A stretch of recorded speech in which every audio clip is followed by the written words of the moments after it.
Nakakalungkot po dahil marami sa mga kababayan natin ang nagugumon sa sugal. Kung gagamitin lamang nila ang kanilang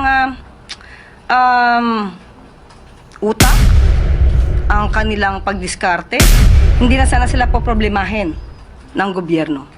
Isang dating nagsusugal sa online ang nakausap ng Net25 News ang pabor na ipaban din ng Pangulong Marcos ang scatter. Isang mapagpalang araw na naman po sa ating lahat mga kapatid, mga kababayan at mga boss. Napakaganda po na pag-uusapan natin ngayon sapagkat ito po ay may kinalaman sa laro kung saan gamit lamang ang cellphone. Ibig sabihin, online gaming po ito. Kaya marami na ang nahuhumaling sa larong ito sapagkat napakadali daw ng pera. Yun ang inakala ninyo. Sa araw na ito yung pag-uusapan natin kung ano ba talaga itong laro na ito na makukuha natin dito lamang sa ating mga cellphone. Bago natin simulan yan, bati muna tayo ng isa. Magandang umaga po, Luzon, Visayas at Mindanao. At syempre pa sa mga kapatid natin, mga kababayan natin na nasa ibang panig ng mundo. Magandang umaga, magandang tanghali, magandang hapon, magandang gabi po sa inyong lahat dyan. Kamusta na po kayo? Sana po ligtas kayo. Lalo na po yung mga kapatid natin, mga kababayan natin at mga boss natin na nasa Israel at nasa Iran. Sapagkat hanggang sa ngayon po ay nag-aaway pa rin itong dalawang bansa nito. Sana yung mga ob na mga vloggers, pumunta na kayo roon. I-message ninyo ako kung kailan tayo pupunta roon. Magsama-sama tayo roon. Ipakita natin kung talagang matatapang kayo, mga ob kayo. Pero hindi yan ang pag-uusapan natin. Pag-uusapan natin dito, marami sa mga Pilipino, lalong-lalo na po yung hindi mga kaanib sa Iglesia ni Cristo. Para po sa inyo ang video na ito at syempre para naman sa atin ang mga kaanib sa Iglesia ni Cristo, manood din tayo dito at kapupulutan din natin ng aral. Ngayon, marami kasi sa kanila, sa totoo lang, ang gusto ng karamihan sa mga Pilipino, lalo na yung mga nasa sa mga middle class, kung tawagin natin, instant. Gusto nila magkaroon agad ng pera, ura-urada. Yung iba, nakikipagsapalaran nga naman dahil sa hirap ng buhay ngayon, nakikipagsapalaran sila. Pag may pera sila, isusugal muna nila bago pa nila maisip na lugi pala sila. Maisip na lang nila, olas pala sila. Pero bago nila maisip yon, marami ng pera ang nawawala sa kanila. Yan ang pag-uusapan natin dito at panonoorin natin kung ano bang sugal ito na kinahuhumalingan ngayon ng maraming mga Pilipino, kahit mga bata, kahit mga estudyante, basta may cellphone lang, pwede nang makapaglaro nito. Sa totoo lang, marami tayong kakilala na naglalaro nito at may kakilala pa tayo na nahumaling, na addict na talaga sa laro na ito, gustong magkamal ng maraming salapi. Kaya ang ginawa, kapag ka natatalo, nangungutang at pagkatapos ng utang, tatakasan. Mamaya tayo bibigay ng ating reaksyon, panuorin muna natin ng sabay-sabay. Kaya kung ready na kayo, ipasok na natin ang video. Ganito lang kasimple pa! Aminado ang pamalaan na talamak na umano ang pagkakalulon ng ilan po nating mga kababayan sa sugal online, lalo na po yung larong scatter. Pero wala namang plano si Pangulong Marcos Jr. na ipatigil ang sugal na scatter na yan tulad ng ginawa niya sa Pogo sa Pilipinas. Dahilan, para masira ang buhay at pamilya ng mga nahuhumaling dito. Samantala, alamin natin kung anong solusyon ng Pangulo at ng gobyerno sa report ni Eden Santos. Itinuturing ni Presidential Communications Office Undersecretary Claire Castro na malaking problema ni Pangulong Ferdinand Marcos Jr. ang mga adik sa scatter o online sugal. Aminado si Castro na nakarating na sa Pangulo ang pagkalulong sa online sugal ng maraming kababayan.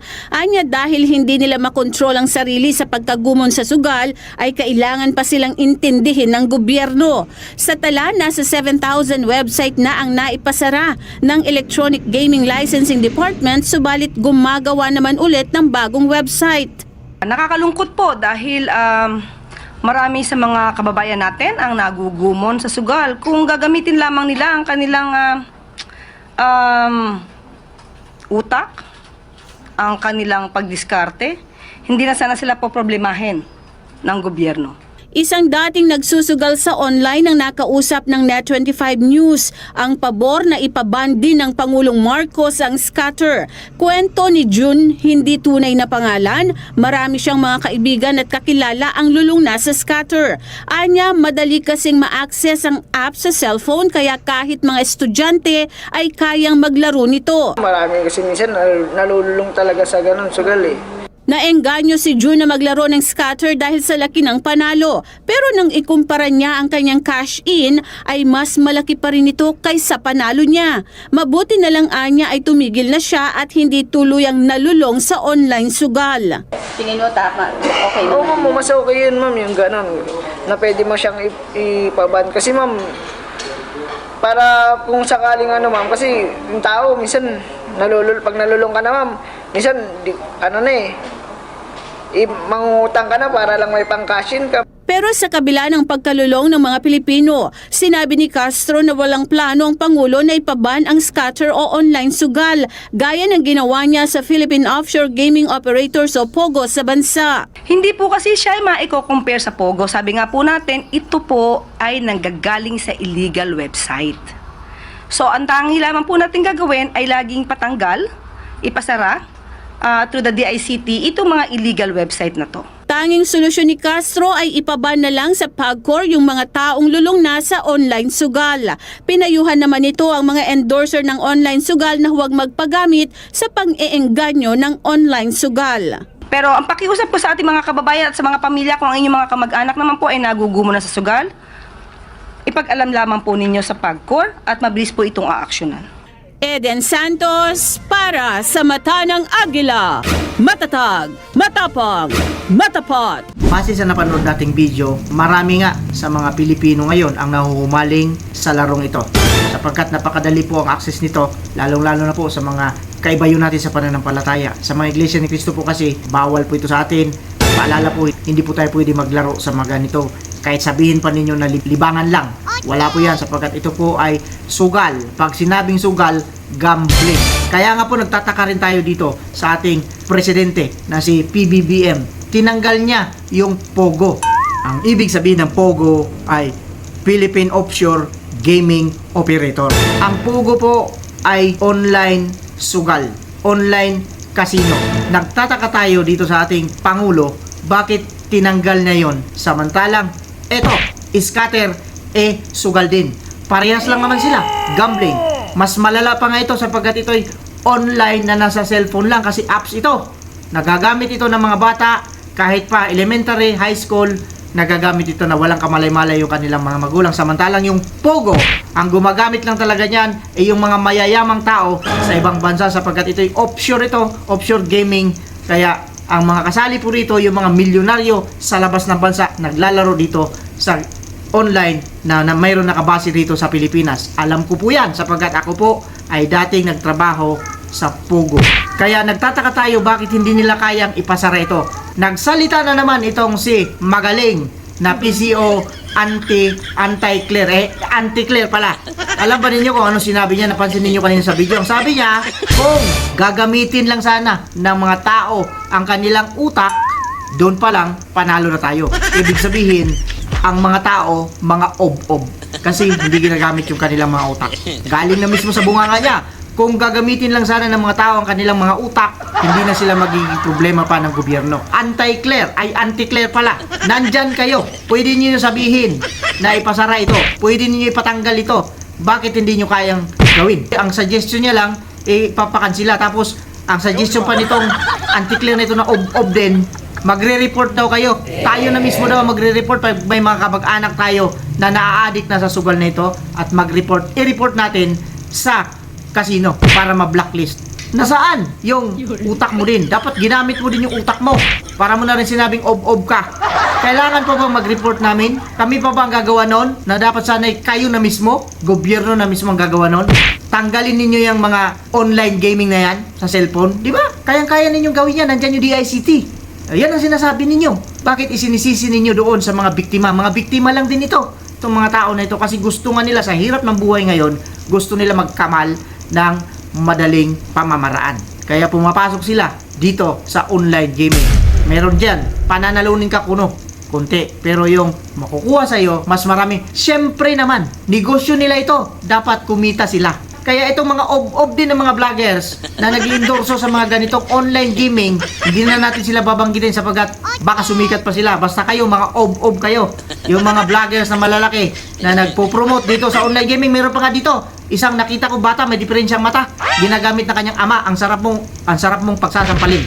Of ka, ginagamit mo yung anak mo para i-promote itong online gaming na ito. Minsan nag-comment ako dyan sa kanyang Facebook at sinabi niya kung ilang taon na yung kanyang anak. Tabi niya ang mukha nitong bata na ito tapos may diferensya sa mata. Pero sikat ito sa Facebook dahil ginagamit ng kanyang ama para kumita at nag-promote ng sugal ito. Alam niyo yan, nakikita din ninyo siguro yan. Anong pagkakaiba ng Pogo at saka dito sa scatter? Malaki po ang pagkakaiba nito. Bakit? Bakit mo nasabi, boss, na malaki ang pagkakaiba? Itong scatter po, kayang tumaya ng mga bata. Basta't may cellphone, marunong sa cellphone, may apps, mayroong ang GCash, pwede ka maglaro dito. Samantalang yung Pogo, hindi pwedeng maglaro dyan yung mga bata, hindi pwedeng maglaro dyan yung mga walang pera. Kailangan nang naglalaro dyan yung match money talaga, at saka yung mga wala nang magawa sa kanilang pera. Yun ang pagkakaiba nun. Dapat etong online gaming na ito, online gambling na ito, ito yung tanggalin. Tinanggal niyo yung Pogo. Saludo ako sa inyo at natanggal niyo yung Pogo na yan. Kaya yung mga kasamahan ko sa Pogo, olats ngayon, walang mga trabaho. Hindi ko alam kung nasaan sila napunta. Ngayon, bakit hindi nyo kayang tanggalin ito? Dapat kayang-kaya ninyong tanggalin ito. Kasi kung ako lang ang maging presidente ng Pilipinas, tanggal agad ito sa isang pitik ko lang. Tanggal ko yan. Kaya kong tanggalin yan. Masagasaan na kung sino yung masagasaan.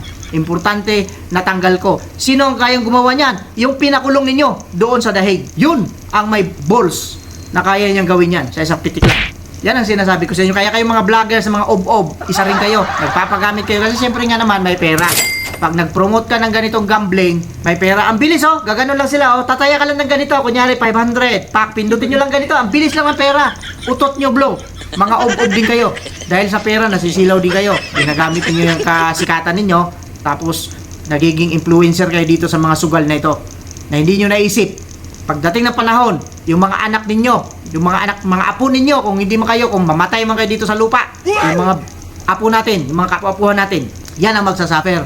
Magiging sugarol silang lahat. Pero iba yan sa amin. Iba kami kasi hindi magiging sugarol yung mga anak namin. Si Iglesia ni Cristo kami. Alam namin, tinuturuan kami araw. Yun ang pagkakaiba ng nasa loob ng iglesia at nasa labas. Sana may nabubulol talaga ako pag kayo kausap ko eh. Sana may natutunan kayo sa video na ito. Basic lang ito. Simple lang ito yung pinag-usapan natin dito. Pero ang tanong ni Claire, ni Anti-Claire, kung gagamitin lang ninyo yung utak ninyo, ibabalik ko sa'yo, kung gagamitin mo lang din yung utak mo, kayang-kaya ninyong tanggalin ito. Tama ba ako? O may tama ako? May tama ako. Tatamaan kayo. With that, kagaya na sinasabi natin dito, mag-iingat po tayong lahat at sana po nabigyan ko kayo ng magandang video sa araw na ito. Kagaya na sinasabi natin dito, mag-iingat tayong lahat. Pura lang sa mga taong hindi ginagamit ng utak. Opo. Opo. Opo.